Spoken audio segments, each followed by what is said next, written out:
நண்பர்களே, நான் Karthikeyan. So last வீடியோவில் நம்ம கம்பெனி ஈஸ்ட் இந்தியா கம்பெனியோட ஆட்சியை பார்த்தோம். அதாவது 1773லேருந்து 1858 வரைக்கும் பார்த்தோம். இந்த வீடியோவில் நம்ம மாநாடு, அதாவது 1858லேருந்து 1947 வரைக்கும், அதாவது ஈஸ்ட் இந்தியா கம்பெனி இது வரைக்கும் அவங்க தான் இந்தியாவை ஆட்சி பண்ணாங்க. இந்த 1858க்கு பிறகு என்ன ஆயிடுச்சு, பிரிட்டிஷ் நேரடியாக ஆட்சி பண்ணுறாங்க. சரிங்களா?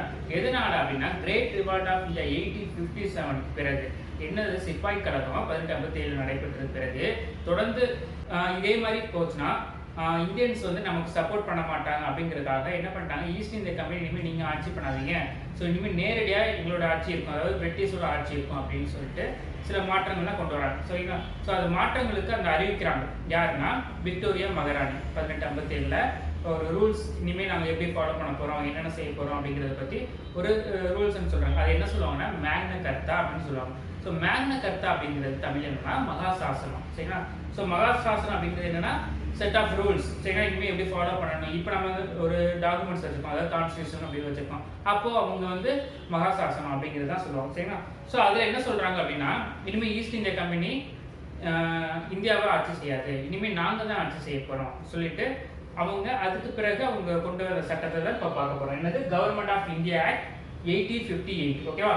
So government of India act அப்படின்னாலே என்ன சொல்லுவோம் அப்படின்னா, act for the good government அப்படின்னு சொல்லுவோம். அதாவது நல்ல அரசாங்கம் கொண்ட சட்டம் அப்படின்னு சொல்லுவோம். ஏன் அப்படி சொல்றோம் அப்படின்னா, இது வரைக்கும் ஈஸ்ட் இந்தியா கம்பெனி இருக்கும்போது தான் சட்டங்கள்லாம் வந்துச்சு.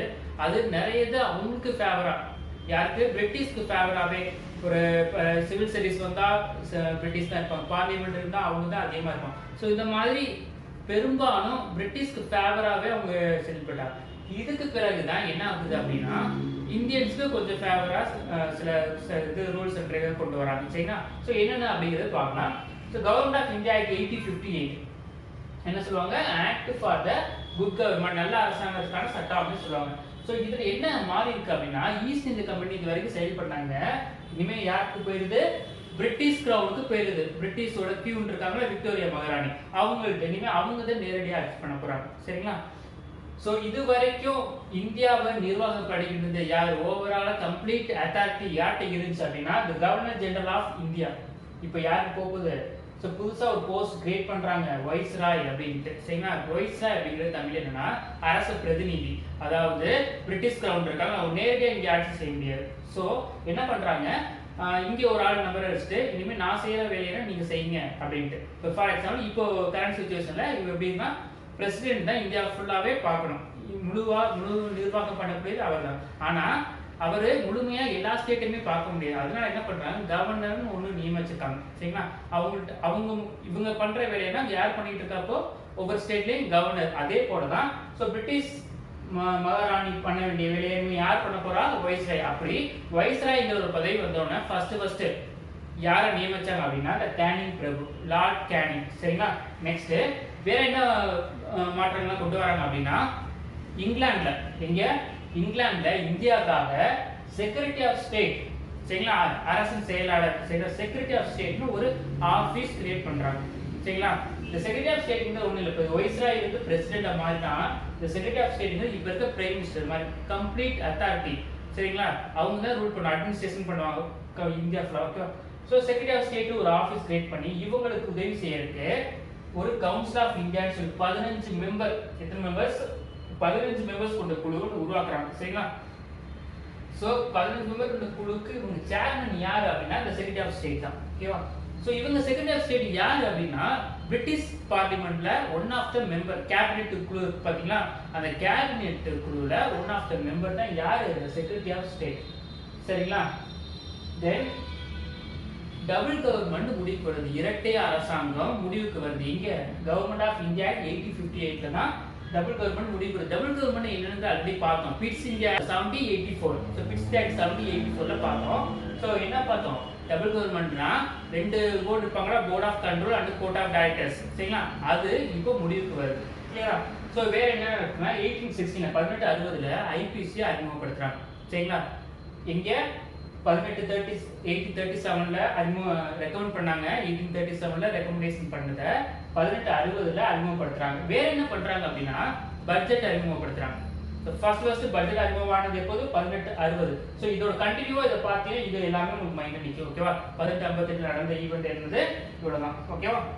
So next government of India act 1858 பிறகு நம்ம பார்க்க போகிற சட்டம் என்னன்னா இந்தியன் கவுன்சில் ஆக்ட் 1861. சரிங்களா? So government of India act பிறகு வந்து சட்டம் தான். ஓகேவா? 1862ல என்ன பண்றாங்க, வைஸ்ராய் இருந்த லார்ட் கேனிங் பிரபு 3 இந்தியன்ஸை நாமினேட் பண்றாங்க. இங்க லெஜிஸ்லேட்டிவ் கவுன்சில், இந்த வைஸ்ராயோட லெஜிஸ்லேட்டிவ் சட்டம் இயற்ற குழு பாத்தீங்களா, அங்க 3 இந்தியன்ஸை ஃபர்ஸ்ட் டைமா நாமினேட் பண்றாங்க, பரிந்துரை செய்யறாங்க. சரிங்களா? So first time law making ப்ராசஸ்ல இந்தியன்ஸ் பார்ட்டிசிபேட் பண்ணது எப்போ? So Indian council act 1861. ஓகேவா? ஸோ அந்த 3 இந்தியன்ஸ் யார் யாரு அப்படின்னா ராஜா ஆஃப் பனாரஸ் ராஜா. சரிங்களா? Then Maharaja of Patiala Maharaja sir Dinkar Rao. இந்த 3 இந்தியன்ஸையும் நாமினேட் பண்றாங்க. எங்கே? சட்டம் இயற்ற குழு. சரிங்களா? இப்போ வந்து லெஜிஸ்லேட்டிவ் கவுன்சில் என்னவா இருக்கு, பார்லிமெண்டா மாறிடுச்சு. ஓகேவா? ஸோ லெஜிஸ்லேட்டிவ் கவுன்சில் வந்து இதுக்கு 3 இந்தியன்ஸை என்ன பண்றாங்க, நான் அஃபிஷியல் மெம்பர்ஸா நியமிக்கிறாங்க. அதாவது அலுவல் சாராத நான் அஃபிஷியல் மெம்பர்ஸ் அப்படின்னா இதுல முக்கியமான இன்சார்ஜ் யார் இருப்பாங்கன்னா, முக்கியமான சட்டத்தை எடுக்கிறது சட்டத்தை செயல்படுத்துறது எல்லாமே பிரிட்டிஷ் தான். இந்தியன்ஸ் ஒன் ஆஃப் த மெம்பரா இருப்பாங்க. முக்கியமான சட்டங்கள் கொண்டு வர்றது இந்த மாதிரி எதுவும் இல்லாம, ஸோ முக்கியமான பொசிஷன்ல இல்லாம அவங்களும் ஒரு மெம்பரா இருக்காங்க, ஃபர்ஸ்ட் டைம் உள்ள என்ட்ரியா இருக்காங்க அப்படிங்கிறது இதோட. ஓகேவா? ஸோ வேற என்ன அப்படின்னா இந்த இந்தியன் கவுன்சில் ஆக்ட் 1861ல டீசென்ட்ரலைசேஷன் ஆகுது. ஸோ டீசென்ட்ரலைசேஷன் என்ன, சென்ட்ரலைசேஷன் நம்ம இங்கே பார்த்தோம். So government of India, governor general of India ஒருத்தவங்க தான் பார்த்தீங்கன்னா, ஸோ அது மாதிரி இங்கே என்னவாகுது, டீசென்ட்ரலைசேஷன் ப்ராசஸ் கொண்டு வராங்க. என்ன அப்படின்னா இது வரைக்கும் சட்டத்தை செயல்படுத்துறது யாருன்னா கவர்னர் ஜெனரல் ஆஃப் இந்தியாங்கிற அந்த பதவி தான். அவங்க தான் என்ன சட்டம் சொல்றாங்கன்னா அதுதான் மற்ற கவர்னர்ஸ் கேட்கணும். பாம்பேவா இருக்கட்டும், மெட்ராஸ் கவர்னரா இருக்கட்டும், இவர் என்ன சட்டம் கொண்டு வர்றாரு அதுதான் கேட்கிற மாதிரி. இப்போ டீசென்ட்ரலைசேஷனா அகைன் என்ன பண்ணிட்டாங்க, நீங்களே சட்டம் ஏற்றுக்கோங்க, உங்க மாகாணத்துக்கு பாம்பே மாகாணமா நீங்களே ஒரு சட்டத்தை ஏற்றுக்கோங்க அப்படின்னு கொண்டு வர ஆரம்பிச்சிட்டாங்க. சரிங்களா? ஸோ இதுதான் டீசென்ட்ரலைசேஷன். சரிங்களா? அதிகாரம் பரவுதல். சென்ட்ரலைசேஷன்ங்கிறது மைய அதிகாரம். சரிங்களா? அதிகாரம் வந்து ஒரு இடத்துக்கு வர்றது. ஓகேவா? இப்போ எப்படி சென்ட்ரல் கவர்மெண்ட்டுக்கு அதிகாரம் அதிகமாக இருக்கோ அது மாதிரி. ஸோ இது டீசென்ட்ரலைசேஷன் ப்ராசஸ் கொண்டு வந்துட்டாங்க இப்போ இந்தியன் கவுன்சில் ஆக்ட் 1861. ஏன் அடிக்கடி இதை சொல்லிட்டே இருந்தா எவ்வளவு தூரம் அந்த ரிப்பீட் பண்ணிட்டே இருக்குமோ அவ்வளவு தூரம் இந்த இயர்ஸ் இதுக்கும் அதுக்கும் லிங்க் ஆகிட்டே இருக்கும். டீசென்ட்ரலைசேஷன் 1861 அப்படிங்கிறது உங்களுக்கு மறக்காம இருக்கும். ஓகேவா? ஸோ நியூ லெஜிஸ்லேட்டிவ் கவுன்சில் புதுசாக ஆரம்பிக்கிறாங்க. இது வரைக்கும் ஒரே ஒரு லெஜிஸ்லேட்டிவ் கவுன்சில் எங்க இருக்கு, சென்ட்ரல்ல மட்டும்தான் இருக்கு. இப்போ என்ன பண்றாங்க, ஒவ்வொரு மாகாணத்துக்கும் ஒரு சட்டம் இயற்ற குழு உருவாக்குறாங்க. சரிங்களா? அப்படி பெங்கால் குழு ஆரம்பிக்கிறாங்க. பெங்கால் எந்த இயர் ஆரம்பிக்கிறாங்க, 1862. அடுத்து North West Frontier Province. So North West Frontier Province 1866ல. ஓகேவா? அடுத்து பஞ்சாப்ல 1897ல. ஸோ இந்த இயர்ஸ் ரொம்ப முக்கியம். ஓகேவா? தென் வேற என்ன ப்ராசஸ்லாம் பண்றாங்க அப்படின்னா இந்த போர்ட்ஃபோலியோங்கிற முறையை ரெகக்னிஷன் பண்ணிக்கிறாங்க, அங்கீகரிக்கிறாங்க. போர்ட்ஃபோலியோ அப்படிங்கிறது என்னன்னா தமிழ்ல இலாகா. அதாவது இப்போ நமக்கு ஒவ்வொரு மினிஸ்டர்ஸ் இருக்காங்கல்ல, டிஃபென்ஸ், பாதுகாப்புக்கு, ஃபினான்ஸ் மினிஸ்டர், இப்படி ஒவ்வொரு டிபார்ட்மெண்ட்டுக்கு ஒரு இன்சார்ஜ் இருக்காங்க பாத்தீங்களா. ஸோ அந்த மாதிரி ஒரு மெத்தட் தான் இந்த போர்ட்ஃபோலியோங்கிறது இலாகா. சரிங்களா? இந்த டிபார்ட்மெண்ட்டுக்கு இனிமேல் நீ தான் இன்சார்ஜ் அப்படின்னு சொல்றது. அதை ரெகக்னைசேஷன் பண்றாங்க. ரெகக்னைசேஷன் பண்றாங்கன்னா என்ன, போர்ட்ஃபோலியோ ஆல்ரெடி இருக்கு. எப்போ இருக்கு அப்படின்னா கேனிங் பிரபு இருக்காரு பாத்தீங்களா, அவரை அறிமுகப்படுத்தினாரு. இப்போ 1859 அறிமுகப்படுத்தின போர்ட்ஃபோலியோ எங்க 1861ல அங்கீகரிக்கிறாங்க. சரிங்களா? அங்கீகரிச்சது எப்போ, இன்ட்ரோடியூஸ் பண்ணது 1859, அங்கீகரிச்சது 1861 இந்த ஆக்ட்ல. ஓகேவா?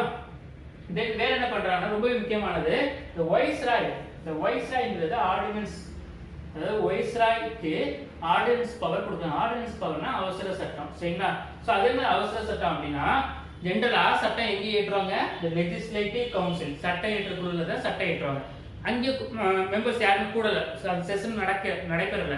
அப்போ என்ன பண்ணுவாங்க அப்படின்னா இப்போ அதுல ஒரு சட்டம் தேவைப்படுது அப்படின்னா அதுக்கான அதிகாரம் யாருக்கு கொடுத்து வச்சிருக்காங்கன்னா அந்த வைஸ்ராய். அவர் என்ன பண்ணாரு, ஒரு சட்டத்தை ஏற்றுவார். சரிங்களா? அவருக்கு அது இந்த சிச்சுவேஷன் தகுந்தாப்புல அவர் ஒரு சட்டத்தை ஏற்றுவார். சரிங்களா? அதோட வேலிடிட்டி, அது எவ்வளவு நாள் அந்த சட்டம் செல்லும் அப்படின்னா 6 months தான். சரிங்களா? 6 மாசம் தான் இந்த ஆர்டினன்ஸ் அவசர சட்டம் செல்லும். அதுதான் 6 மாசம் அப்படின்னா 6 மாசத்துக்கு பிறகு 6 மாசத்துக்குள்ள இந்த லெஜிஸ்லேட்டிவ் கவுன்சில் இருக்குங்க, சட்டம் இயற்ற குழு, அது வந்து கூடும்போது இந்த சட்டத்தை எல்லாருமே அப்ரூவல் பண்ணணும். அப்படி அப்ரூவல் பண்ணலைன்னா அந்த சட்டம் ஆர்டினன்ஸ் வந்து செல்லாதாகும். இல்லை 6 மாதத்துக்கு மேலே ஆயிடுச்சு அப்படின்னாலும் இது செல்லாமல் போகும். சரிங்களா? 2 ஆப்ஷன் இருக்கு. ஒன்று ஆர்டினன்ஸ் பவர் அப்படிங்கிறது 6 மந்த்ஸ் தான். 6 மந்த்துக்கு மேலே போயிடுச்சுன்னா அது செல்லாது. இன்னொன்று அவங்க அப்ரூவல் தரணும். யாரு? Legislative council. அவங்க அப்ரூவல் தராட்டியும் இந்த ஆர்டினன்ஸ் பவர் செல்லாது. ஓகேவா? ஸோ இந்த ஆர்டினன்ஸ் இதெல்லாம் இந்த வார்த்தைக்கு கவனிங்க. நம்ம பிரசிடென்ட்ஸ் கவர்னர் அது படிக்கும் போது இன்னும் லிங்க் பண்ணும்போது உங்களுக்கு ரொம்பவே ஈஸியாக இருக்கும். கிளியர்? நெக்ஸ்ட் 1861ல Indian high court act, Indian high court act 1861ல என்ன பண்றாங்க? இந்த ஆக்ட்ல கல்கத்தா, மெட்ராஸ், பாம்பே ஹைகோர்ட் உருவாக்குறாங்க. Clear? Next Indian civil service, Indian civil service act 1861. சரிங்களா? Reservation system in government job, government ஜாப்ல ரிசர்வேஷன் சிஸ்டத்தை கொண்டு வராங்க. ஸோ இவ்வளோ தான் இந்த இந்தியன் கவுன்சில் ஆக்ட் 1861 இம்பார்ட்டன்ட்.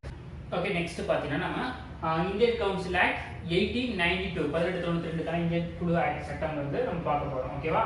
இதில் என்ன பண்ணுறாங்க? ஸ்பெஷலாக என்ன நடக்குது இந்த ஆக்ட் கீழே அப்படின்னு பார்த்தீங்கன்னா பட்ஜெட்டை டிஸ்கஸ் பண்ணுறதுக்கான அதிகாரத்தை கொடுக்குறாங்க. சரிங்களா? இது வரைக்கும் பட்ஜெட்டை அவங்களே தாக்கல் பண்ணிட்டு அவங்களே செயல்படுத்திட்டு இருந்தாங்க பட்ஜெட்டை. ஸோ இது வரவு எவ்வளோ, செலவு எப்படி, இது வேற எப்படி பெட்டராக பண்ணலாம், இந்த மாதிரி டிஸ்கஸ்னா ஸ்டார்ட் பண்ணுறதுக்கு அதிகாரம் கொடுத்தாங்க இந்தியன் லெஜிஸ்லேட்டிவ் கவுன்சில். சரிங்களா? இனிமேல் நீங்கள் பட்ஜெட் டிஸ்கஸ் பண்ணுங்க. செயல்படுத்தலைனா, சரி நிர்வாகி வந்து செயல்படுத்தலை, ஒரு திட்டம் கொண்டு வந்து அதை செயல்படுத்தலை அப்படின்னா நீங்கள் கொஸ்டின்ஸ் கேட்கலாம். ஏன் செயல்படுத்தலை, இந்த பட்ஜெட் பண்ணணும்னா எவ்வளோ செலவாது அப்படிங்கிற மாதிரி நீங்கள் கொஸ்டின்ஸ் வந்து நிர்வாகத்தில் கேட்கலாம். ஸோ அதுக்கான அதிகாரத்தை இந்த இந்தியன் கவுன்சில் ஆக்ட் 1892ல ஆரம்பிக்கிறாங்க. ஓகேவா? தென் நாமினேஷன் வந்து ஜென்ரலாக 2 பேருக்கு அதிகாரம் இருந்துச்சு. யாருக்கு? Viceroy and governor. வைஸ்ராய் இருந்தா சென்ட்ரல் இருக்க லெஜிஸ்லேட்டிவ் கவுன்சிலுக்கு அவருக்கு தான் அதிகாரம். சென்ட்ரல் இருக்க சட்ட இயற்ற குழு நாமினேஷன் பண்ணணும் அப்படின்னா வைஸ்ராய்க்கு அதிகாரம் இருக்கு. சரிங்களா? ஸோ சென்ட்ரல் இருக்க லெஜிஸ்லேட்டிவ் கவுன்சிலுக்கு நாமினேஷன் பண்ணணும் அப்படின்னா யாருக்கு அதிகாரம் இருக்கு? வைஸ்ராய்க்கு இருக்கு. இதே இது ப்ரொவின்சியல்ங்கிறது மாகாணம். சரிங்களா? மெட்ராஸ், பாம்பே அப்படி இருக்கு பார்த்தீங்கன்னா. ஸோ இந்த மாதிரி சட்ட இயற்ற குழு அங்கே அந்த குழுக்கு யார் நாமினேஷன் பண்ணுவாங்கன்னா கவர்னர். சரி, அந்த நாமினேஷனுக்கு இவங்க 2 பேருக்கு அதிகாரம் இருக்கு. தென் எலெக்ஷன்ங்கிற வார்த்தை பயன்படுத்தவே இல்லை இது வரைக்கும். இந்தியன் கவுன்சில் ஆக்ட் 1892 எலெக்ஷன் ஒரு மெத்தடே அவங்க ஃபாலோ பண்ணல. அவங்க இந்த சட்டமன்ற லெஜிஸ்லேட்டிவ் கவுன்சிலுக்கு பார்த்தீங்கன்னா ஸோ அங்கே ஆள் வரணும் அப்படின்னா நாமினேஷன் மெத்தடில் மட்டும்தான் அவங்க ஆள் கொண்டு வந்தாங்க. சரிங்களா? இப்போ வந்து நமக்கு ஒவ்வொரு எம்எல்ஏ எம்பிஸ் வந்து நம்ம எலெக்ஷன் வச்சு எடுக்கிறோம். அப்போ அவங்க ஜஸ்ட் நாமினேஷன் மட்டும் தான் பண்ணாங்க. எலெக்ஷன்ங்கிற வார்த்தை 1892 பயன்படுத்தப்பட்டுச்சா அப்படின்னா இல்லை. சரி, இந்த மாதிரி கொஸ்டின்ஸ் தான் வரும். நீங்கள் இந்த கான்செப்ட் வந்து படிச்சுட்டா போங்க. தென் இதை கொஞ்சம் அடிஷனலாக இந்த 1892 பிறகு பார்த்தீங்கன்னா 1901ல நார்த் ஈஸ்ட் ஃப்ரண்டியர் கிரியேட்டட். சரிங்களா? வட கிழக்கு மாகாணம். சரிங்களா? வடகிழக்கு மாகாணம் உருவாச்சு. அதாவது இப்போ இருக்க அசாம், இந்த அருணாச்சல பிரதேஷ் இதெல்லாம் பார்த்தீங்கன்னா இது எல்லாமே நார்த் ஈஸ்ட் தான். ஓகேவா? ஸோ இது 1901ல் உருவானது. தென் 1904ல் ஏன்சியன்ட் மொனுமெண்ட்ஸ் ப்ரிசர்வேஷன் ஆக்ட் கொண்டு வந்து கொஞ்சம் அடிஷனலாக நீ தெரிஞ்சதா பெட்டராக இருக்கும். ஓகேவா? ஸோ பழங்கால நினைவு சின்னங்களை பாதுகாக்கும் சட்டம், பழங்கால நினைவு சின்னங்களை பாதுகாக்கும். இது வந்து இந்தியன் கவுன்சில் ஆக்ட் 1890. நெக்ஸ்ட் நம்ம இந்தியன் கவுன்சில் ஆக்ட் 1990. சரிங்களா? இந்த ஆக்ட் என்ன சொல்லுவாங்கன்னா Montagu Chelmsford reforms. Indian council act 1909 என்ன சொல்லுவாங்க? Minto Morley reforms, Minto Morley சீர்திருத்தம். இந்த act Montagu Chelmsford reforms. Montagu அப்படிங்கிறது யாரு? செக்ரட்டரி, செயலாளர். செம்ஸ்ஃபோர்ட் அப்படிங்கிறது யாரு? வைஸ்ராய், அரசு பிரதிநிதி. ஓகேவா? ஸோ மாண்டகு செம்ஸ்ஃபோர்ட் சீர்திருத்தத்தை என்ன சொல்லுவாங்க? Indian council act 1909. ஓகேவா? ஸோ இப்படி கேட்டாலும் இந்த ஆக்ட் தான் குறிக்கும். இந்த இந்தியன் கவுன்சில் ஆக்ட் 1909க்கும் மாண்டகு செம்ஸ்ஃபோர்ட் ரீஃபார்ம்ஸ்க்கும் ஸோ லிங்க் பண்ணி வச்சுக்கோங்க. ஓகேவா? ஸோ இந்தியன் கவுன்சில் ஆக்ட் 1919 நடைமுறைக்கு எப்போ வந்துச்சா? 1921ல். ஓகேவா? இந்தியன் கவுன்சில் ஆக்ட் 1919 நடைமுறைக்கு வந்தது எப்போ? 1921ல். ஓகேவா? இந்த ஆக்ட் என்னென்ன கொண்டு வராங்கன்னா சென்ட்ரல் கவர்மெண்ட்ல ஃபுல் கண்ட்ரோல் அவங்கள்ட்ட இருந்துச்சு. அவங்க தான் முழு அதிகாரம் வச்சிருந்தாங்க. இப்போ கொஞ்சமாக ரிலாக்ஸ் பண்ணுறாங்க. அவங்களோட அதிகாரத்தை எல்லாம் என்ன பண்ணுறாங்க? மாகாணங்களுக்கு கொடுக்குறாங்க. சரிங்களா? என்ன பண்ணுறாங்க? எல்லா டிபார்ட்மெண்ட்டுமே அவங்க தான். அவங்க என்ன சொல்கிறாங்களோ அந்த எல்லா டிபார்ட்மெண்ட்டுக்குமே அவங்க தான் இன்சார்ஜ் எடுத்துட்டாங்க. இப்போ என்ன பண்ணுறாங்க? பிரிக்கிறாங்க. சென்ட்ரல் சப்ஜெக்ட், ப்ரொவின்சியல் சப்ஜெக்ட், அதாவது மத்திய பட்டியல், மாகாண பட்டியல். சரிங்களா? ஸோ அந்த மாதிரி 3 பட்டியலாக பிரிக்கிறாங்க, 2 பட்டியலாக பிரிக்கிறாங்க. ஸோ இது என்னது பட்டியல் அப்படின்னா டிபார்ட்மெண்ட். ஃபார் எக்ஸாம்பிள் இந்த போலீஸ் டிபார்ட்மெண்ட், இல்லை எலக்ட்ரிசிட்டி, டிஃபென்ஸ், பாதுகாப்பு, இதுனா யார் பார்த்துக்கணும் அப்படின்னு சொல்லி தனித்தனியாக பிரிச்சுக்கணும். இப்போ போலீஸ் டிபார்ட்மெண்ட்னா நம்ம ஸ்டேட் கவர்மெண்ட் பார்த்துக்கிறாங்க. இப்போ டிஃபென்ஸ் பாதுகாப்பு சம்மந்தப்பட்ட டிபார்ட்மெண்ட்டை யார் பார்த்துக்கலாம், சென்ட்ரல் கவர்மெண்ட் பார்த்துக்கிறாங்க. ஸோ அந்த மாதிரி பிரிக்கிறாங்க. இந்த இந்த டிபார்ட்மெண்ட் நான் பார்த்துக்கிறேன் சென்ட்ரல் சப்ஜெக்ட், ஸோ இந்த மாகாணங்கள் நீங்களே பார்த்துக்கோங்க அப்படின்னு சொல்லி இந்த அதிகாரத்தை பகிர்றாங்க. சரிங்களா, இதுதான் இது ரொம்ப இம்பார்ட்டண்டான உள்ளது. இந்த சீர்திருத்தங்கள் கொண்டு வந்திருக்காங்க. நெக்ஸ்ட் ஃபர்தரா பிரிக்கிறாங்க. எதை? மாகாண பட்டியல அதிகாரம் கொடுத்தாங்க பொழுது இந்த டிபார்ட்மெண்ட் நீங்க பார்த்துக்கணும்னு சொல்லி கொடுத்துட்டாங்க. அதை ஃபர்தரா பிரிக்கிறாங்க. எப்படி? Transferred and reserved. சரிங்களா, மாற்றப்பட்ட துறை அண்ட் ஒதுக்கப்பட்ட துறை அப்படின்னு சரிங்களா, மாற்றப்பட்ட துறை ஒதுக்கப்பட்ட துறைன்னு சொல்லி பிரிக்கிறாங்க.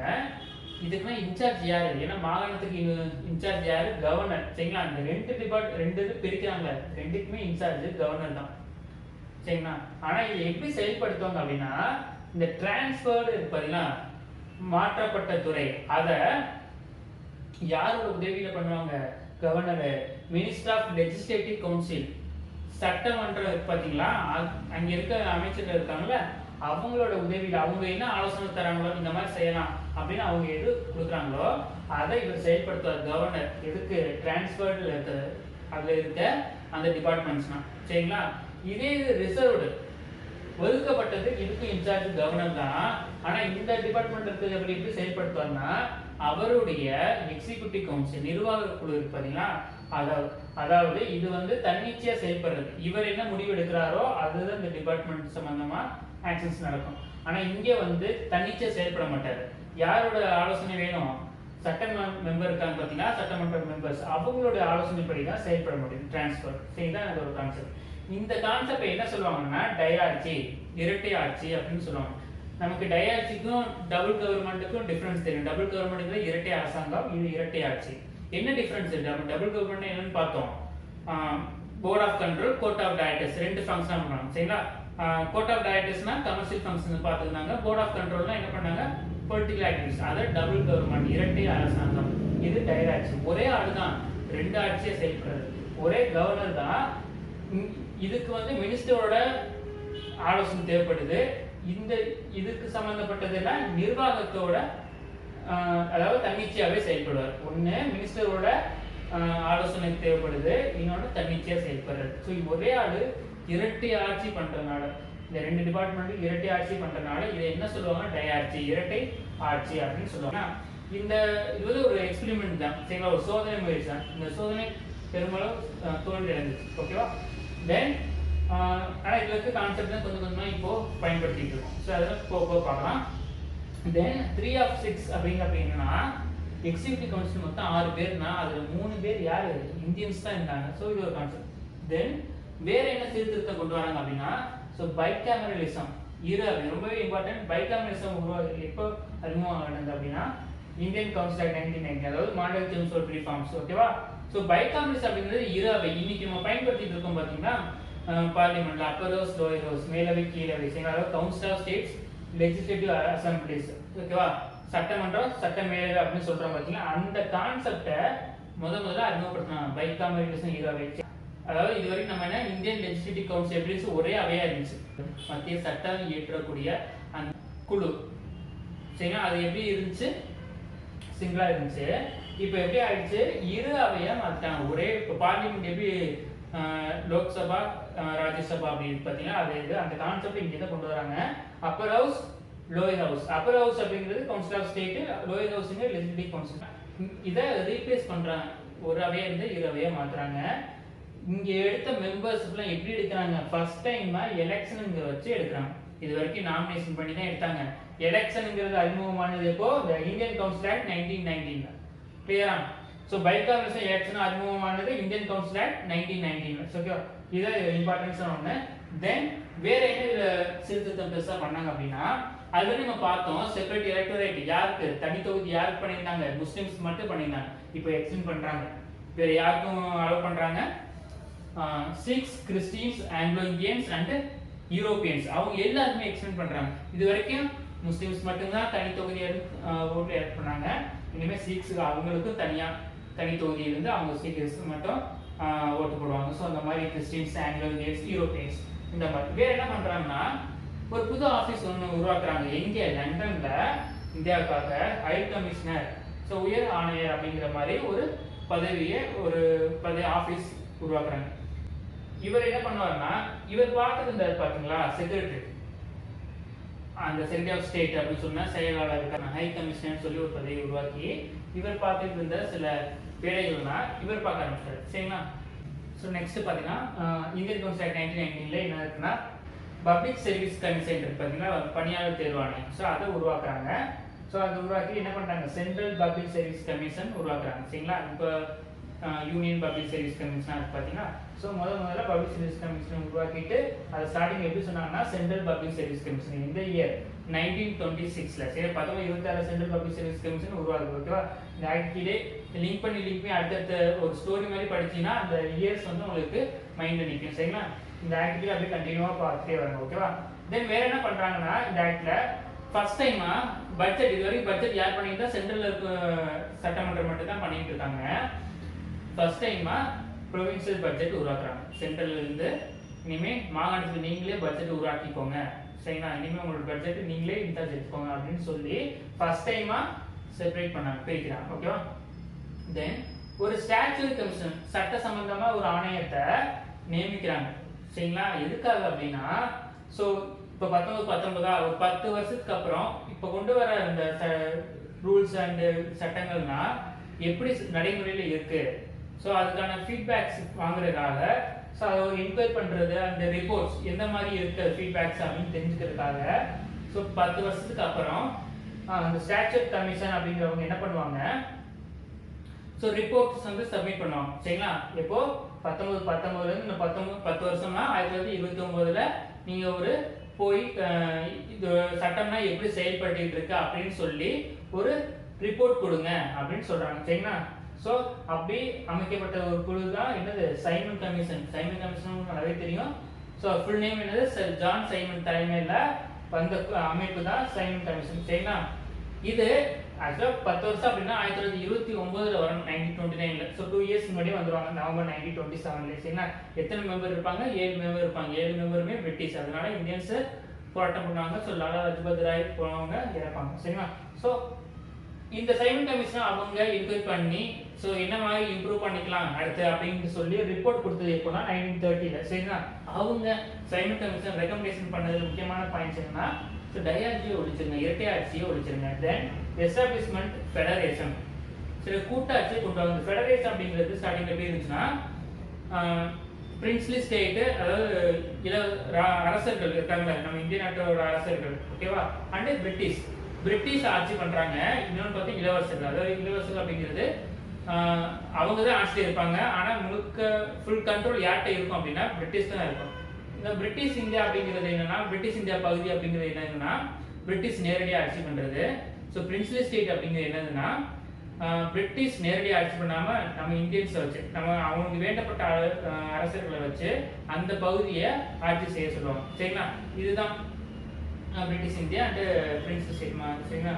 இது மன்னர் இளவரசர் ஆட்சி அப்படின்னு சொல்லலாம். சரிங்களா? So princely state and British India இது ரெண்டு சேர்ந்து கூட்டாட்சியா. சரிங்களா? இப்போ எப்படி நம்ம சென்ட்ரல் கவர்மெண்ட் ஸ்டேட் கவர்மெண்ட் எப்படி நம்ம ஃபெடரலிசமா இருக்கணுமோ அந்த கான்செப்டை கொண்டு வாங்க அப்படின்னு சொல்லி ஒரு ரெக்கமெண்டேஷன் பண்றாங்க. தென் கம்யூனல் எலக்டரேட் ஆல்ரெடி தனித்துறை தொகுதியை பார்த்தோம்ல, முஸ்லிம்ஸ், சீக்கியர்ஸ், கிறிஸ்டின்ஸ், ஆங்கிலோ இந்தியன்ஸ், யூரோப்பியன்ஸ் அப்படி சரி அதை கண்டினியூ பண்ணுங்க, அதை ஸ்டாப் பண்ண வேணாம், அதை கண்டினியூ பண்ணுங்க. தென் மாகாணத்துக்கும் ஒரு எக்ஸ்டென்ஷன் பண்ண சொல்றாங்க. இது வரைக்கும் சென்ட்ரல் கவர்மெண்ட்டுக்கு மட்டும்தான் ரெஸ்பான்சிபிள் கவர்மெண்ட் அப்படிங்கிறது நிர்வாகம் பண்றது. சரிங்களா? நிர்வாகம் பண்றது யார் பண்ணிட்டு தான் பிரிட்டிஷ் பண்ணிட்டு இருக்காங்க, சென்ட்ரல் கவர்மெண்ட் பண்ணிட்டு இருக்காங்க. இப்போ என்ன பண்றாங்க, மாகாணத்திலையும் இந்தியன்ஸை பார்ட்டிசிபேட் பண்ண சொல்லி அவங்களுக்கு கொஞ்சம் பொறுப்பா அவங்களே செல்ஃப் ரூல் பண்ண சொல்றது தான் அது த ரெஸ்பான்சிபிள் கவர்மெண்ட், செல்ஃப் ரூல் அப்படின்னு கூட சிம்பிளா சொல்லுங்க. ஓகேவா? ஸோ இதை எக்ஸ்டெண்ட் பண்றது தான் இந்த இந்தியன் கவுன்சில் ஆக்ட் 1990ல முக்கியமானது. ஓகேவா? ஸோ இதை தொடர்ந்து வந்தது தான் சைமன் கமிஷன். ஸோ நெக்ஸ்ட் நம்ம கம்யூனல் அவார்டு அப்படிங்கிறது வகுப்பு வாரி விருது. என்ன அப்படின்னா ஆகஸ்ட் 1932ல ராம்சே மெக்டோனல், யார் அப்படி ராம்சே மெக்டோனல்னா அன்றைய பிரிட்டிஷ் பிரைம் மினிஸ்டர். சரிங்களா? பிரிட்டிஷ் பிரதமர். அவர் மைனாரிட்டிஸ்க்காக சிறுபான்மையினருக்காக ஒரு தனி பிரதிநிதித்துவம் கொண்டு வரணும் அப்படின்னு சொல்லி ஒரு அறிவிப்பு விட்டார். அதுதான் என்ன சொல்லுவாங்க, கம்யூனல் அவார்டு. சரிங்களா? வகுப்பு வாரி விருது. புரிஞ்சுங்களா? ராம்சே மெக்டோனல் ஒரு அறிவிப்பு விடுறாரு, ஒரு திட்டம் கொண்டு வராரு. என்னது அப்படின்னா மைனாரிட்டிஸ் பிரதிநிதித்துவம் கொடுக்கணும், மைனாரிட்டிஸ்க்காக சிறுபான்மையினருக்கும் பிரதிநிதித்துவம் கொடுக்கணும் அப்படிங்கிறதுக்காக ஒரு அறிவிப்பு கொண்டு வர ஸ்கீம் ஒரு திட்டம் கொண்டு வர அதுதான் என்ன சொல்றாங்க கம்மியல் அவார்டு. ஓகேவா? ஸோ இந்த ரெப்ரசன்டேஷன் அதாவது பிரதிநிதித்துவம் இருக்கு பார்த்தீங்களா, Muslims and six, Christians, Anglo Indians, Europeans. So இவங்களை அடுத்து அதோட ஸ்டாப் ஆயிடுச்சுன்னா இல்லை, இவங்களுக்கு அடுத்து யார் கொண்டு வராங்க, எக்ஸ்டெண்ட் பண்றாங்க டெப்ரெஸ்ட் கிளாஸுக்கும். சரிங்களா? ஒடுக்கப்பட்டவங்களுக்கும் என்ன பண்றாங்க, அவங்க ரெப்ரசன்டேஷன்ஸ் அவங்களுக்கும் கொண்டு வராங்க. தென் ஸோ இது கொண்டு வந்தனால அவங்களுக்கு தனி தொகுதி வேணும், எலெக்ஷன்ல அவங்க தனி தொகுதியா இருந்து அவங்க போட்டிடுவாங்க அப்படின்னு சொல்லி அவங்களுக்கும் கொண்டு வந்த பிறகு ஸோ என்ன பண்ணுவாங்க, காந்திஜி அவர்கள் உண்ணாவிரதம் எடுப்பார். சரிங்களா? எங்க எரவாடா ஜெயில் எங்க இருக்கு, பூனேல. சரிங்களா? ஸோ பூனேல எதுக்காக உண்ணாவிரதம் எடுப்பார்னா, ஸோ டெப்ரெஸ்ட் கிளாஸ் அவங்களுக்கும் நீங்க தனி தொகுதி கொடுக்காதீங்க, ஏற்கனவே இந்து முஸ்லீம் சீக்கிரம் சொல்லி ஒன்றா இருக்க வேண்டிய இந்தியா வந்து பிரிஞ்சிருக்கு, நீங்க அகைன் இந்த மாதிரி பிரிச்சீங்கன்னா ஹிந்துக்குள்ளே லேட்டா பிரிஞ்சிருவாங்க, ஸோ இதில் ஏதாச்சும் ஒரு மாடிஃபை பண்ணுங்க, இது கொண்டு வராதிங்க அப்படின்னு சொல்லிட்டு உண்ணாவிரதம் இருப்பாங்க. சரிங்களா? இதுக்காக தான் என்ன பண்ணுவாங்க, பூனா ஒப்பந்தம் வரும். பூனா ஒப்பந்தம் யாருக்கு அக்ரிமெண்ட் வரும், இந்த காங்கிரஸ் லீடருக்கும் டெப்ரெஸ்ட் கிளாஸ் லீடர்ஸ்க்கும் 2 பேருக்கும் உள்ள ஒப்பந்தம் தான் இந்த பூனா பேக்ட். இந்த ஒப்பந்தத்தில் என்ன செய்வாங்க அப்படின்னா, எலெக்ஷன்ல ஹிந்து வந்து ஒட்டுமொத்தமாக ஹிந்துவாக தான் எலெக்ஷன் நிற்பாங்க. எப்படி வந்து கிறிஸ்டின்ஸ் முஸ்லீம்ஸ் தனித்தனி தொகுதியாக இருக்காங்க, அது மாதிரி ஒட்டுமொத்தமாக ஹிந்துஸ் இருப்பாங்க. அதுல டெப்ரெஸ்ட் கிளாஸ் அவங்களுக்கு தனி சீட்டு கொடுத்துருவாங்க, சில இடங்களை கொடுத்துடலாம் அப்படின்னு சொல்லி முடிவு பண்ணுவாங்க. ஸோ இந்த உண்ணாவிரதத்துக்கு பிறகு இந்த மாதிரி ஒப்பந்தங்கள் வரும். ஓகே, நெக்ஸ்ட் ரொம்ப இம்பார்ட்டன்டான வந்து கவர்மெண்ட் ஆஃப் இந்தியா ஆக்ட் 1935. சரிங்களா? இப்போ இருக்க அரசியலமைப்பு கான்ஸ்டியூஷனுக்கு இந்த ஆக்ட்ல இருந்து தான் அதிகமாக இருக்குது. ஓகேவா? ஸோ நம்ம சைமன் கமிஷன் பார்த்தோம் பார்த்தீங்கன்னா, சில ரெக்கமெண்டேஷன் பண்ணாங்க, அந்த ரெக்கமெண்டேஷனை இதில் தான் கொஞ்சம் மாடிஃபை பண்ணி கொஞ்சம் ஆக்டாக கொண்டு வந்திருப்பாங்க. சரிங்களா? ஸோ ரொம்பவே important act government of India act 1935. So okay, இந்த இதில் தான் கம்ப்ளீட்டாக ரெஸ்பான்சிபிள் கவர்மெண்ட் கொண்டு வந்தாங்க. ரெஸ்பான்சிபிள் கவர்மெண்ட்னா அந்த ஸ்டேட்டே செல்ஃப் ரூல் பண்ணிக்கலாம். சரிங்களா? முழுக்க பிரிட்டிஷ் தான் பண்ணணும்னு இல்லை, இந்தியன்ஸே நமக்கான நிர்வாகத்தை பண்ணலாம். ஸோ இந்த மாதிரி பொறுப்பான ஒரு கவர்மெண்ட்டை கொண்டு வந்தது இந்த government of India 1935. Then 321 sections and 10 schedules. ஓகேவா? 321 sections and 10 schedules.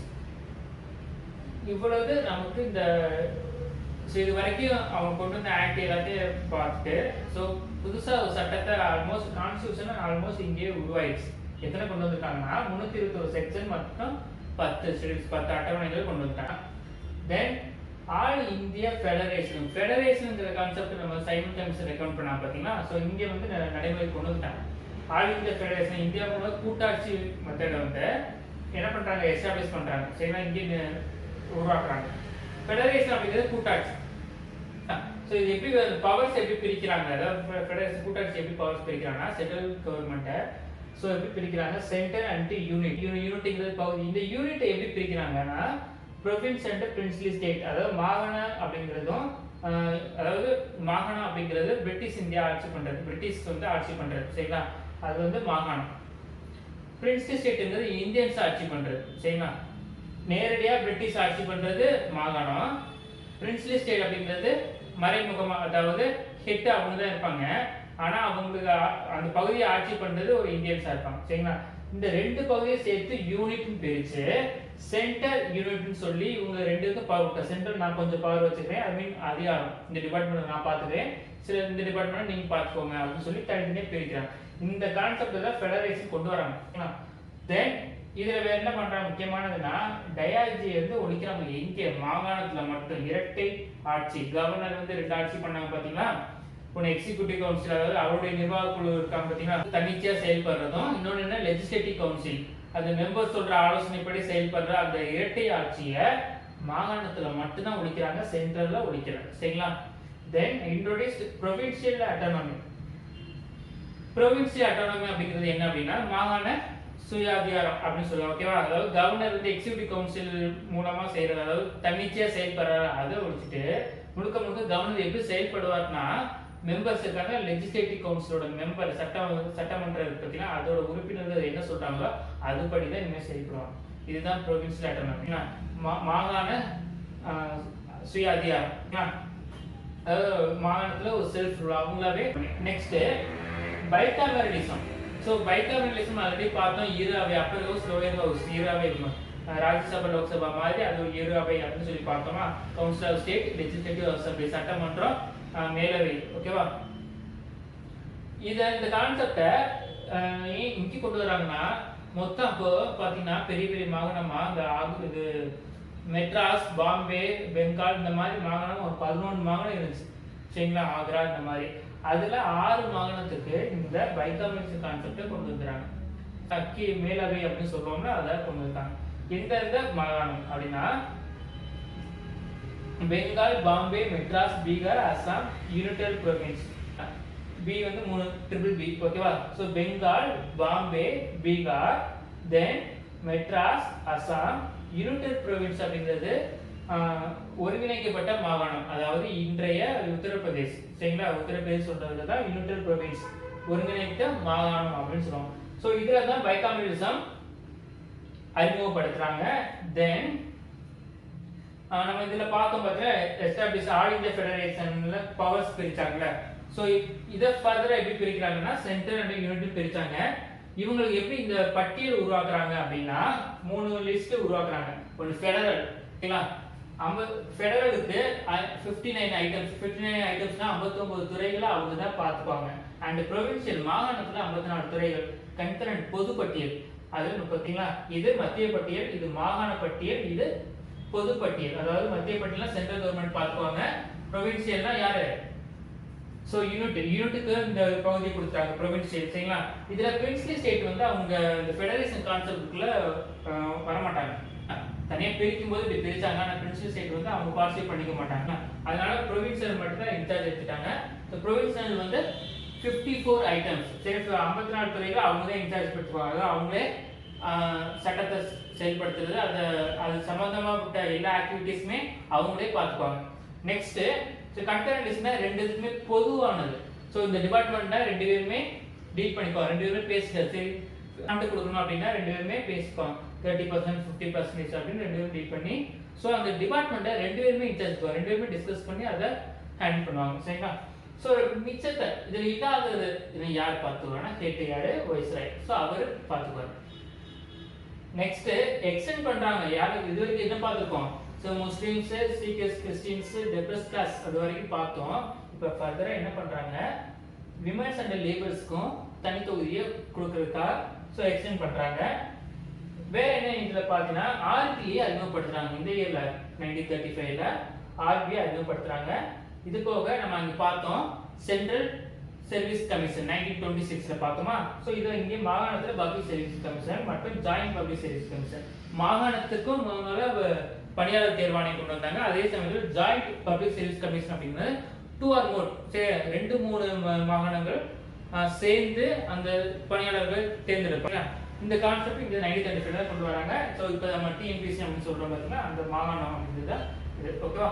Then council of India 1858ல கவுன்சில் ஆஃப் இந்தியான்னு சொல்லி 15 மெம்பர் கொண்ட குழு இருந்தாங்க பாத்தீங்களா.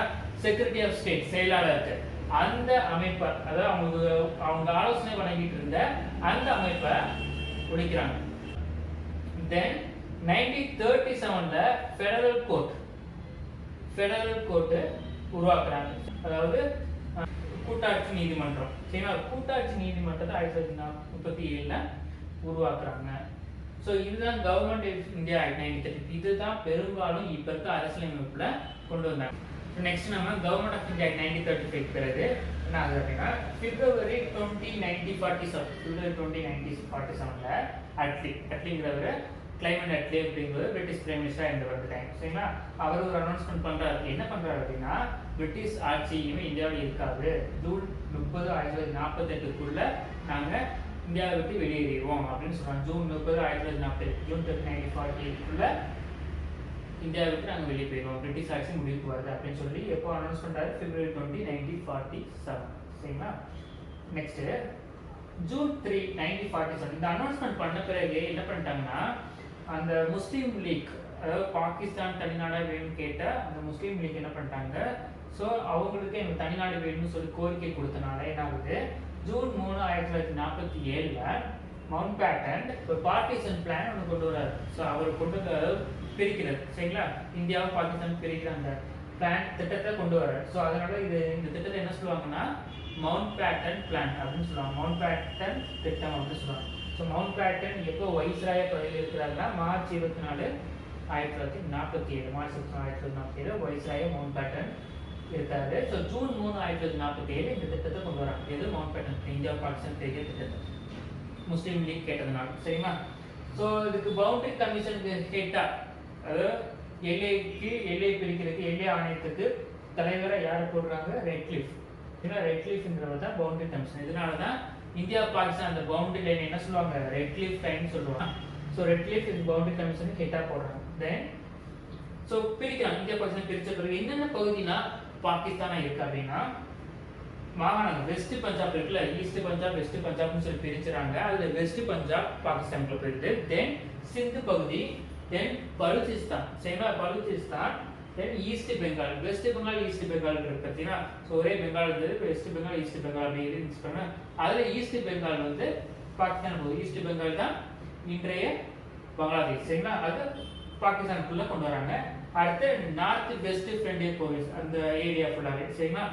அதாவது ஈஸ்ட் பஞ்சாப் அந்த பகுதி எல்லாமே north West Frontier Province. So அந்த பகுதியும் சில்கட், அசாம்ல இருக்கிற சில்கட் மாவட்டத்தை மட்டும் பாகிஸ்தானுக்குள்ள அனுப்புறாங்க. இதுல north West frontier ப்ரொவின்ஸும் Chilcot district மட்டும் ரெஃபரண்டம் முறையில எடுப்பாங்க. ரெஃபரண்டம்னா மக்கள்கிட்ட விருப்பத்தை கேட்கறது. ஸோ அந்த அடிப்படையில இது ரெண்டும் பாகிஸ்தானுக்குள்ள போயிடும். ஸோ இந்த அந்த மக்கள் கேட்கும்போது பாகிஸ்தான் ஃபேவரா இருக்கனால இதுதான் இருக்குது. ஸோ இதுதான் பாகிஸ்தான். இன்றைய பாகிஸ்தானோட பகுதியை எப்படி பிரிச்சு தெரியுதுன்னா, ஸோ இந்த பகுதி தான் பாகிஸ்தான். தென் இதுக்கப்புறம் இந்தியாவுக்கு சுதந்திரம் கொடுக்கறதுக்காக ஒரு சட்டம் கொண்டு வரணும். ஸோ சட்டம், ஒவ்வொரு சட்டம் கொண்டு வரதுக்கு முன்னாடி மசோதான்னு ஒன்று வேணும். அதாவது ஆக்ட் வர்றதுக்கு முன்னாடி பில்லு வேணும். சரிங்களா? பில்லு தான். ஸோ யார் கெட்டா இருக்காங்களோ அவங்களோட சம்மதம் வந்த பிறகு, அவங்களோட சைன் கொடுத்த பிறகு அது சட்டமா மாறும். ஸோ ஃபர்ஸ்ட் ஆக்ட் வர்றதுக்கு முன்னாடி பில் கொண்டு வராங்க. ஸோ இந்தியன் இண்டிபெண்டன்ஸ் பில், சரி, இந்திய சுதந்திர மசோதா கொண்டு வராங்க, அறிமுகப்படுத்துறாங்க. ஜூலை 4, 1947. ஜூலை 4, 1947. ஸோ நான் சொன்ன மாதிரி மேலே கேட்டு அவங்க அப்ரூவல் கொடுத்தாதான் அது சட்டமா மாறும். அப்போ அங்க யார் இருந்தா கியூன் இருக்காங்க. ஸோ அவங்களோட சம்மதம் எப்போ வந்துச்சு? ஜூலை 18, 1947. இதுல இருந்து அந்த ஒரு 14 days 2 weeksல தான் அவங்க சம்மதம் கொடுக்குறாங்க. எப்போ நடைமுறைக்கு வந்துச்சு? ஆகஸ்ட் 1947. அதுதான் நம்ம இப்போ இண்டிபெண்டன்ஸ் டேவா கொண்டாடுறோம், சுதந்திர தினமா கொண்டாடுறோம். ஸோ இப்படிதான் இந்தியன் இண்டிபெண்டன்ஸ் பில் வந்துச்சு. ஸோ இதுக்கப்புறம் இந்தியன் இண்டிபெண்டன்ஸ் ஆக்ட் பத்தி பார்க்கலாம். பில்லுக்கு அப்புறம் இந்தியன் இண்டிபெண்டன்ஸ் ஆக்ட் சட்டம் வந்துச்சு. ஸோ சட்டத்துல முக்கியமான அம்சங்களை மட்டும், ஃபீச்சர்ஸ் மட்டும் பார்க்கலாம். பிரிட்டிஷ் ரூல் முடிவுக்கு வந்துச்சு. அண்ட் பார்ட்டிஷன் பிரிச்சு கொடுக்குறாங்க. பிரிக்கும் போது எப்படி சொன்னாங்க? Dominion of India, dominion of Pakistan சொல்லி பிரிக்கிறாங்க.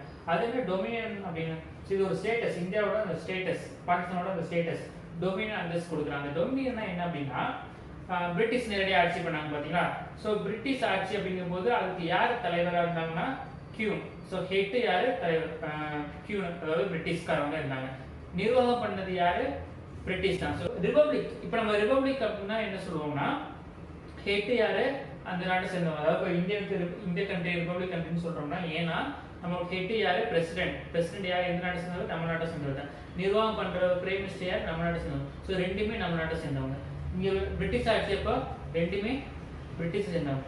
இப்போ டொமினியன் அப்படிங்கிறது ரெண்டுக்கும் சென்ட்ரல் உண்டு. இதோட ஹெட் யார் அப்படின்னா பிரிட்டிஷ். இதை எக்ஸிக்யூட் பண்றது யார் அப்படின்னா இந்தியன். ஸோ டொமினியன்ங்கிறது புரிஞ்சா பிரிட்டிஷ், டொமினியன், ரிபப்ளிக், இவ்வளவுதான் கான்செப்ட். தென் அபாலிஷ் வைஸ்ராய்ங்கிற பதவியை முடிச்சுட்டு என்ன பண்ணாங்க? கவர்னர் ஜெனரல்ங்கிற ஒரு பதவியை கொண்டு வந்தாங்க. ஸோ இந்த கவர்னர் ஜெனரல் அப்படிங்கிறது இதுக்கு டொமினியன் ஆஃப் இந்தியாவுக்கும் சரி, டொமினியன் ஆஃப் பாகிஸ்தானுக்கும் சரி, ரெண்டுக்குமே கவர்னர் ஜெனரல் தான். ஓகேவா? காமனாக இருப்பாங்க. தென் என்ன பண்றாங்க? கான்ஸ்டிடியூஷன் அசம்பிளி ஒன்று உருவாக்குறாங்க. அந்த கான்ஸ்டிடியூஷன் அசம்பிளி நீங்க உங்களுக்குன்னு ஒரு சட்டம் உருவாக்கிக்கோங்க, நீங்க அதுபடியே ஃபாலோ பண்ணிக்கோங்க அப்படின்னு சொல்லி அவங்க அதிகாரத்தை கொடுக்குறாங்க.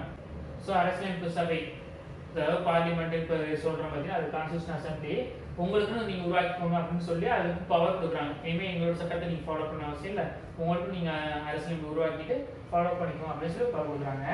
தென் இந்த செக்ரட்டரி ஆஃப் ஸ்டேட்னு ஒன்று இந்தியாவுக்காக ஒன்று இருந்துச்சு பார்த்தீங்கன்னா, அதை என்ன பண்ணிட்டாங்க? Transfer to secretary of state for commonwealth affairs அப்படின்னு மாற்றிட்டாங்க. காமன்வெல்த், அதாவது காமன்வெல்த் அப்படிங்கிறது என்னது? பிரிட்டிஷ் வந்து எங்கெல்லாம் எந்தெந்த நாட்டெல்லாம் ஆட்சி பண்ணாங்களோ அது எல்லாமே காமன்வெல்த் அப்படின்னு தான் சொல்லுவாங்க. காமன்வெல்த் அஃபேர்ஸ் அப்படிங்கிற ஒன்றும் கிடையாது. இப்போ எக்ஸ்டர்னல் அஃபேர்ஸ் சொல்ற மாதிரி அது மாதிரி நமக்கான ஒரு ஆஃபீஸ் அங்கே வருது. நெக்ஸ்ட் ஃப்ரீடம் கொடுக்குறாங்க யாருக்கு? Principal state, British India principal state அப்படின்னு பார்த்தோம் பார்த்தீங்கன்னா, அதாவது பிரிட்டிஷ் நேரடியாக ஆட்சி பண்ண பகுதி அண்டு மன்னர், நம்ம இந்திய நாட்டை சேர்ந்த மன்னர்கள் ஆட்சி செய்த பகுதி. சரிங்களா? ஸோ அவங்களுக்கு ஒரு சுதந்திரம் என்ன சுதந்திரமோ இந்தியா கூட சேர்ந்துக்கலாம், நீங்கள் பாகிஸ்தான் கூட சேர்ந்துக்கலாம், நீங்கள் உங்கள்கிட்டே கொடுத்துக்கலாம். ஸோ அது மாதிரி தான் ஜம்மு காஷ்மீர் ஹரிஸ் வந்து நம்ம இந்தியாவோட சேர்ந்தாரு. நவாப் ஆந்திரா வந்து நம்ம கூட சேர்ந்தாங்க. சரிங்களா? ஆந்திரா வந்து நம்ம கூட அப்படின்னு சேர்ந்தது. நெக்ஸ்ட் நம்ம டிராபிக் டைட்டில் அப்படின்னு சொல்றாங்க. அதாவது நமக்கு பட்டம் கொடுத்துருக்காங்க, ராஜா மகாராஜா, அந்த பட்டத்தை உங்களுக்கு சொல்றாங்க. அண்ட் இது வரைக்கும் ரிசர்வேஷன் மூலமா கொடுக்கப்பட்ட அந்த சிவில் சர்வீஸ்க்கான அப்பாயின்மெண்ட், ஸோ அதை டிஸ்கண்டினியூ பண்றாங்க. கவர்னர் ஜெனரலா ஃபர்ஸ்ட் கவர்னர் ஜெனரல் யாரு? Mountbatten. So first prime minister யாரு? ஜவஹர்லால் நேருக்கு பதவி பிரமாணம் பண்ணது மவுண்ட் பேட்டன் தான். அப்புறம் கான்ஸ்டியூஷன் அசம்பிளி 1946 அரசியலமைப்பு நிர்ணய சபை என்ன பண்ணாங்க? 1946ல உருவாக்குறாங்க. எதுக்காக? அரசியலமைப்பு உருவாக்குறதுக்காக. அதுக்கு இடைக்கால அரசாங்கம் உருவாக்குறாங்க 1946ல. சரிங்களா? முக்கியமான அமைச்சரே யார் இருக்கா? ஜவஹர்லால் நேரு. நெக்ஸ்ட் வீடியோல நம்ம making of the constitution and style features of constitution நம்ம பார்க்கலாம். தேங்க்யூ.